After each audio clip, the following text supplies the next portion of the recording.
कल और परसों जब मैं दिल्ली में था तो मैं हिमाचल के अधिकार मांग रहा था। अभी मैं गृह मंत्री जी से मिलने के बाद आज सीधा दिल्ली से यहाँ आ रहा। मैंने कहा ये हमारा अधिकार है, आप हमें पैसे दीजिए, क्योंकि रेणुका डैम की बात आई, विनय जी ने हमसे बात उठाई और हम जल्दी ही रेणुका डैम का कार्य भी शुरू करने वाले हैं। और पैसा कौन देगा? भारत सरकार। तो मैंने कहा हमें क्या फायदा होगा, हमें भी बताइए। जो बिजली बनाएंगे उसके पैसे आप देंगे। मैंने बोला हम पानी नहीं लेंगे, अगर आप हमारे को बोलते हैं उसकी प्यास बुझाने के लिए तो केंद्र सरकार 90-10 के अनुसार दे रही है और हमसे पैसे ले रही है, ये तो नहीं माना जाएगा।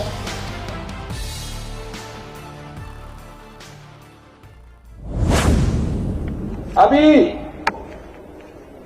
कल और परसों जब मैं दिल्ली में था तो मैं हिमाचल के अधिकार मांग रहा हूं। रेणुका डैम की बात आई, विनय जी ने हमसे बात उठाई कि रेणुका डैम के लिए इतने सालों से काम चल रहा है, कहां से पैसा आएगा। मैंने दिल्ली के मुख्यमंत्री से बात की, दिल्ली के केंद्रीय मंत्रियों से बात की और हम जल्दी ही रेणुका डैम का कार्य भी शुरू करने वाले हैं। किशाऊ की बात आई, कहा कि किशाऊ बांध से पानी दिल्ली को मिलेगा, हरियाणा को मिलेगा और पैसा कौन देगा? भारत सरकार। तो मैंने कहा हमें क्या फायदा होगा, हमें भी बताइए। कहते जो बिजली बनाएंगे उसके पैसे आप देंगे। मैंने बोला हम पानी नहीं लेंगे, अगर आप हमारे को बोलते हैं जिनको प्यास लगी है उसकी प्यास बुझाने के लिए तो केंद्र सरकार 90-10 के अनुसार दे रही है और हमसे पैसे ले रही है, ये तो नहीं माना जाएगा। और मैंने नीतिगत फैसला किया कि अगर बिजली बनाने का खर्चा केंद्र सरकार या हरियाणा की सरकार देगी, हम उन्हें उसकी परमिशन देंगे। तो ये काम हमारी सरकार कर रही है, क्योंकि आत्मनिर्भर हिमाचल के लिए हमें अपने जो रिसोर्स है उसको शोषण नहीं होने देना।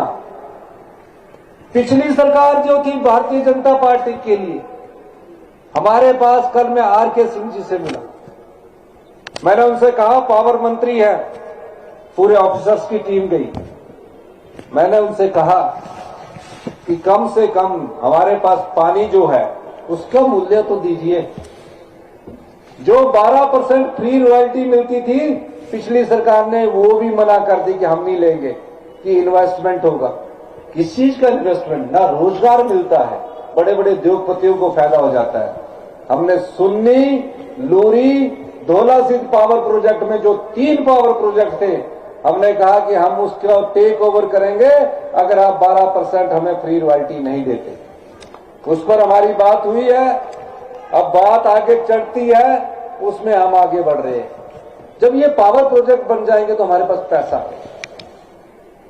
हम कभी ये सोचकर चले कि आज हम सत्ता में हैं और 5 साल हम आराम से बड़ी बड़ी गाड़ियों में घूमे और सत्ता का आनंद उठाए और 5 साल बाद देखा जाए कि कौन चुनाव जीतता है।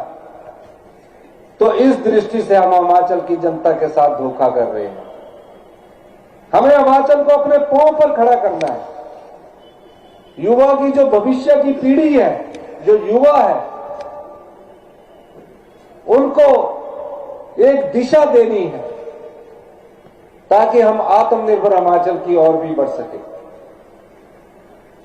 इसलिए हमारी सरकार काम कर रही है, इसमें कोई दो राय नहीं है। हम कामों को लटकाना नहीं चाहते। हाटी समुदाय की बात आई, हाटी समुदाय में पहले 3-4 महीने पहले शिलाई, रेणुका, जो भी ट्रांसगिरी क्षेत्र के लोग हमसे मिलने आए, हमने कहा कोई कानून लागू होने से पहले स्पष्टीकरण होना चाहिए। जो अनुसूचित जाति के लोग थे, क्या उनको इंक्लूड किया जाए, क्या कोई स्पष्टीकरण नहीं था उसमें। जैसे ही स्पष्टीकरण आया, हमने 12 घंटे के बाद पहले हाटी समुदाय को एसटी का दर्जा दिया और इस व्यवस्था परिवर्तन से हम आत्मनिर्भर हिमाचल की नींव रख रहे हैं। ये हमारा ध्येय है। अब हमारा जो केंद्रीय कानून के हिसाब से जो आपदा आई उसमें हमारे जितने रोड हो टूट गए वो हमारा अधिकार है। हमने कानून के दायरे में रह के 9,907 करोड़ रुपए का क्लेम भरा। मैं गृह मंत्री जी से मिला, अभी मैं गृह मंत्री जी से मिलने के बाद आज सीधा दिल्ली से यहां आ रहा हूं। मैंने कहा ये हमारा अधिकार है, आप हमें पैसे दीजिए, क्योंकि वो भी सरकार है और उनको पैसा देना है। ये नहीं कि नहीं, वो तो देना है क्योंकि वो तो क्लेम है हमारा। हमने कहा कि 9,907 करोड़ में से आप कम से कम 5,000 करोड़ की पहली किस्त तो रिलीज कर दीजिए। उन्होंने बोला कि हम इस पर विचार कर रहे हैं और जल्दी आपको देंगे, लेकिन राजनीतिक रूप से वो इसका फायदा उठाना चाहते। हमने तो लोगों को बांट दिया, लेकिन हम अपने अधिकार की लड़ाई भी लड़ेंगे। एनपीए का 9,000 करोड़ रुपया पड़ा है सरकारी कर्मचारी अधिकारियों का। मैंने उनसे ये भी कहा कि 9,000 करोड़ जो एनपीए का पड़ा है वो भी हमारे सरकार को मिलना चाहिए, कि वो हमारे लोगों का पैसा है, हमारे सरकारी कर्मचारियों का पैसा है, अधिकारियों का पैसा है। और एक साल में अगर हमने भ्रष्टाचार के खिलाफ भी लड़ाई लड़ी है। ये ठीक है कि हमारी आर्थिक स्थिति ठीक नहीं है, लेकिन फिर भी हम प्रदेश को मजबूती से आगे बढ़ा रहे हैं। यूथ को कैसे रोजगार मिलना है, युवा कैसे रोजगार की तरफ जाए। हमने राजीव गांधी स्टार्टअप योजना फेज 1 शुरू की, जिसमें जो भी